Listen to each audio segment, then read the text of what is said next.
नमस्ते मेरे प्यारे भाइयों और बहनों, आप सभी का लेजेंड्स मोटिवेशन पर स्वागत है। दोस्तों, अगर आप इस कहानी को अंत तक सुनना है तो आप अभी से ही अपना समय बर्बाद करना बंद कर देंगे। दोस्तों, आज के इस गौतम बुद्ध की शिक्षाप्रद कहानी से आपको बहुत कुछ सीखने को मिलने वाला है, इसीलिए इस कहानी को अंत तक जरूर सुनने। दोस्तों, एक बार गौतम बुद्ध अपने भिक्षुओं के साथ एक वृक्ष के नीचे बैठ विश्राम कर रहे थे। उस वृक्ष की छाव में बुद्ध अपने भिक्षुओं की जिज्ञासा दूर कर रहे थे।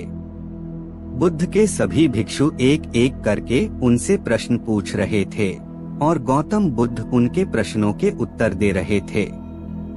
बुद्ध के उन भिक्षुओं में कुछ भिक्षु ऐसे भी थे जो कुछ समय पहले ही संघ से जुड़े हुए थे, जिसके कारण अभी उनके भीतर वह समझ पैदा नहीं हुई थी जो गौतम बुद्ध के प्रवचनों को समझ सकें।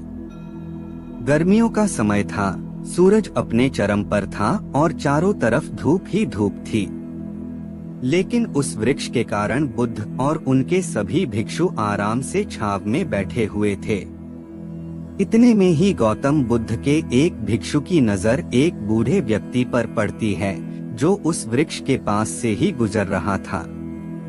वह भिक्षु उस बूढ़े व्यक्ति को देखकर अचानक से ही हंसने लगता है।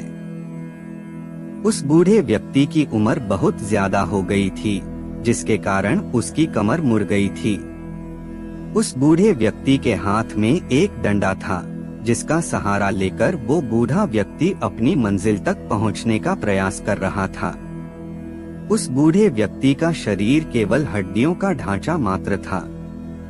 अपने भिक्षु को हंसते हुए देख बुद्ध उससे कहते हैं कि मेरे प्रिय भिक्षुओं, कृपा कर हंसो मत, क्योंकि जिस व्यक्ति को देखकर तुम अभी हंस रहे हो वो कोई साधारण व्यक्ति नहीं है, बल्कि वह व्यक्ति इसी क्षण तुम्हारे जीवन को रूपांतरित करने की क्षमता रखता है। जो आज तक मैं तुम्हें सिखा नहीं पाया, वह यह बूढ़ा व्यक्ति तुम्हें सिखा रहा है। इसके द्वारा दी गई सीख को बेकार ना करो।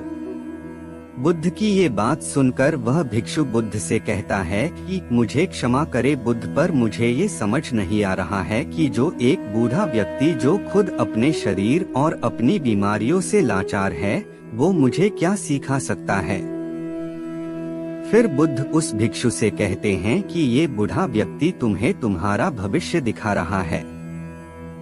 जिस बुढ़ापे को और लाचारी को देखकर तुम अभी हंस रहे हो, वो बुढ़ापा और लाचारी तुम्हारे जीवन में भी आने वाली है।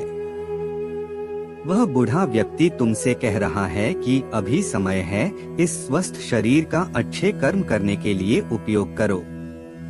अगर तुम्हारा ये स्वस्थ शरीर तुम्हारे हाथ से निकल गया तो फिर से वापस नहीं आएगा। और अभी तुम्हारा ये शरीर सही से काम कर रहा है, जैसे कि तुम्हारे हाथ, पैर, आँख, कान और ये सभी चीजें सही से काम कर रही है। क्या यह छोटी बात है? और क्या तुम इसे मामूली सी बात समझ रहे हो? यह घटना कोई साधारण घटना नहीं थी जो अभी तुम्हारे साथ घटी, और ये घटना तुम्हारे जीवन को बदलने की क्षमता रखती है। ठीक इसी तरह की घटना ने मेरा जीवन बदला था और इस तरह की घटना के कारण ही मैं आज बुद्ध हूँ। फिर वह भिक्षु बुद्ध से कहता है कि क्षमा करें बुद्ध, परंतु मेरे मन में यह विचार ही नहीं आया कि मैं उस बूढ़े व्यक्ति से कुछ सीख सकता हूँ। उसे देखकर केवल मुझे हंसी आ गई। ऐसा इसीलिए हुआ क्योंकि तुम्हें अपने भीतर कहीं ना कहीं लगता है कि जिस स्थिति में आज वो बूढ़ा व्यक्ति है, उस स्थिति में तुम कभी नहीं आओगे। जिस बुढ़ापे का और लाचारी का सामना आज वो बूढ़ा व्यक्ति कर रहा है, तुम्हें लगता है कि उसका सामना तुम कभी नहीं करोगे, इसीलिए तुम उस बूढ़े व्यक्ति को देखकर हंस पाए। तुमने सच्चाई को नजरअंदाज कर दिया। अगर तुम सच्चाई को देख लेते तो चाहकर भी अपने आंखों के आंसुओं को नहीं रोक पाते, परंतु तुमने सत्य को अनदेखा कर दिया और तुम बहुत बड़ी संभावना से चूक गए। बुद्ध की ये बात सुन वो भिक्षु बुद्ध से क्षमा मांगता है और ये निश्चय करता है कि वह अपने स्वास्थ्य का उपयोग अपने अहंकार को बढ़ाने में नहीं बल्कि परम सत्य को पाने में करेगा।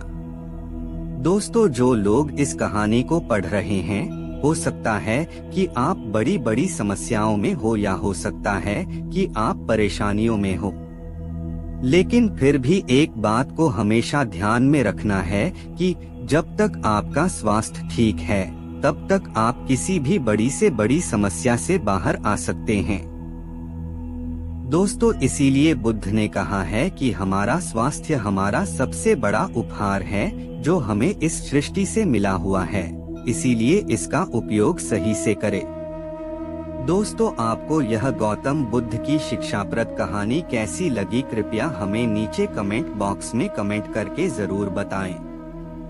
और आपको यह कहानी पसंद आई होगी तो अपने दोस्तों के साथ इसे अवश्य शेयर कीजिए ताकि और लोगों को भी गौतम बुद्ध की शिक्षाप्रद कहानी सुनने को मिल सके।